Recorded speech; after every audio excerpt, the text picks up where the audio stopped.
Hello friend, welcome to my channel medical friend. दोस्तों, subscribe कीजिए मेरे चैनल को और दबाइए बेल आइकन को ताकि मेरे आने वाली हर वीडियो आप तक सबसे पहले पहुंचे। दोस्तों, आज हम बात करेंगे नॉर्फ्लॉक्स 400 टैबलेट के बारे में, उसके कंपोजिशन के बारे में, उसके यूज़ के बारे में, उसके साइड इफ़ेक्ट के बारे में। मतलब पूरी जानकारी मैं आपको इस वीडियो में देने वाला हूं, तो पूरी वीडियो को देखें बिना स्किप किए हुए। नॉर्फ्लॉक्स 400 टैबलेट, जिसमें कंपोजिशन के रूप में नॉर्फ्लॉक्सासिन मिलाया जाता है। अगर नॉर्फ्लॉक्सासिन पावर की बात करें, कंपोजिशन की बात करें, तो ये 200 mg, 400 mg और 800 mg के रूप में आती है।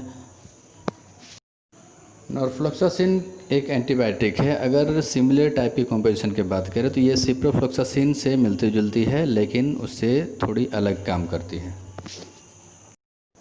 नॉर्फ्लॉक्सासिन सिंगल साल्ट में भी आती है और कॉम्बिनेशन में भी आती है। कॉम्बिनेशन की अगर बात करें तो इसमें नॉर्फ्लॉक्सासिन विथ टिंडाजोल आती है। इसके अलावा और बहुत सारी है जो इसके साथ कॉम्बिनेशन में टैबलेट के रूप में आती है। नॉर्फ्लॉक्सासिन टैबलेट के साथ साथ आई ड्रॉप के रूप में भी आती है, जो कि सिप्ला कंपनी के द्वारा बनाई जाती है। सिप्ला कंपनी जो एक बहुत ही अच्छी कंपनी है। नॉर्फ्लॉक्सासिन जो टैबलेट है वो एंटी बैक्टीरियल टैबलेट है। मतलब बैक्टीरिया का अगर किसी तरह का इन्फेक्शन होता है कहीं पर भी, तो उस स्थिति में ये डॉक्टर द्वारा चलाया जाता है और ये बहुत अच्छा वर्क करती है। अब मैं आपको नॉर्फ्लॉक्स 400 टैबलेट के यूज़ के बारे में बताता हूँ। ये सबसे ज़्यादा यूज़ किया जाता है यूटीआई में, यूरिनरी ट्रैक्ट इन्फेक्शन में ये प्रिस्क्राइब किया जाता है डॉक्टर द्वारा। यूरिनरी ट्रैक्ट इन्फेक्शन मतलब पेशाब में अगर किसी तरह का जलन है, दिक्कत है या किसी तरह का इन्फेक्शन हो गया है उस रास्ते में, तो ये डॉक्टर द्वारा एडवाइस किया जाता है।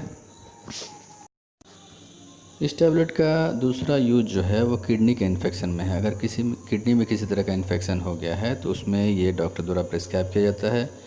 और अगला जो है यूरिनरी ब्लैडर में अगर किसी तरह का इन्फेक्शन हो गया है, जिसकी वजह से पेशाब रुक रुक के हो रहा है या पेशाब में जलन हो रहा है या पेशाब में पस आ रहा है, इस तरह का कोई भी इन्फेक्शन होता है उसमें डॉक्टर द्वारा ये प्रिस्क्राइब किया जाता है।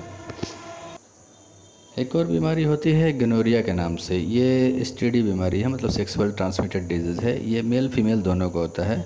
इस बीमारी में पेशेंट का पेशाब के साथ में पस आता है और पेशाब में जलन होता है। इस तरह की अगर किसी तरह का इन्फेक्शन है तो ये डॉक्टर द्वारा एडवाइस किया जाता है।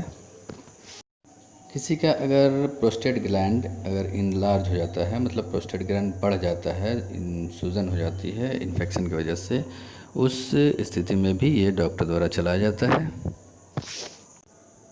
ये सारे यूज़ेस जो मैंने बताए हैं ये सारे नॉर्मल यूज़ में आते हैं। इसके अलावा भी डॉक्टर अपने हिसाब से किसी भी डिजीज़ में इस टैबलेट का उपयोग कर सकते हैं। अब बात करते हैं इसका साइड इफ़ेक्ट के बारे में। जो कॉमन साइड इफ़ेक्ट देखे गए हैं इस टैबलेट को लेने के बाद, डायरिया हो जाता है किसी पेशेंट को, या नौसिया, उल्टी जैसा लगना, या वोमिटिंग या उल्टी होता है, एब्डोमिनल पेन, पेट में अगर दर्द होता है, या हार्ट बर्न होता है। हार्ट बर्न मतलब होता है कि खाने वाले जो नली है उसमें अगर जलन होती है। इस टैबलेट का इसी तरह से कॉमन साइड इफ़ेक्ट देखा जाता है। अब हम बात करेंगे किस पेशेंट को ये दवा हम नहीं दे सकते हैं। किसी पेशेंट को अगर सिप्रोफ्लॉक्सासिन या उस तरह के नॉर्फ्लॉक्सासिन से अगर एलर्जी है उस पेशेंट को, तो वो पेशेंट ये दवा नहीं ले सकते हैं। प्रेग्नेंट वुमेन है तो ये दवा नहीं ले सकते हैं। कोई अगर ब्रेस्ट फीडिंग वुमेन है तो ये दवा उसमें नहीं चलेगी। और अगर कोई वेलप्रिन टैबलेट, मतलब ये टैबलेट अगर ले रहे हैं तो ये दवा लेने से पहले आप डॉक्टर से एडवाइस ज़रूर लेंगे। इसके अलावा अगर कोई थियोफाइलिन टैबलेट का यूज़ करते हैं तो उस स्थिति में ये नहीं ले सकते हैं। अगर किसी पेशेंट को मस्कुलर डिजीज़ है, मास्थेनिया ग्रेविस की बीमारी होती है, अगर उस तरह की कोई बीमारी है तो उस स्थिति में ये टैबलेट नहीं चलाया जा सकता है।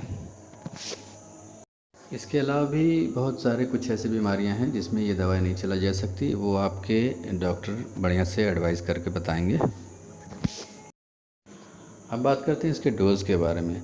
जहाँ तक डोज़ का सवाल है, डोज़ बॉडी वेट के हिसाब से, एज के हिसाब से, वो सारे देखने के बाद ही डॉक्टर एडवाइस करते हैं। लेकिन मोस्टली इसका जो डोज़ होता है यूटीआई में या एसटीडी में या प्रोस्टेट इनलार्जमेंट जो होता है 1 टैबलेट 2 टाइम्स होता है, मतलब 1 टैबलेट BD, ये 2 से 5 दिन चलाया जाता है। इसके आगे भी कंडीशन के हिसाब से डॉक्टर एडवाइस करते हैं।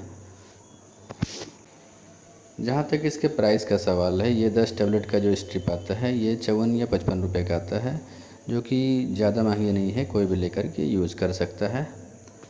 तो ठीक है दोस्तों, उम्मीद करता हूँ ये वीडियो आपको अच्छी लगी होगी, कुछ जानकारी मिली होगी। अगर अच्छी लगी है तो लाइक करें, शेयर करें और मेरे चैनल को सब्सक्राइब ज़रूर कर दें। Thank you.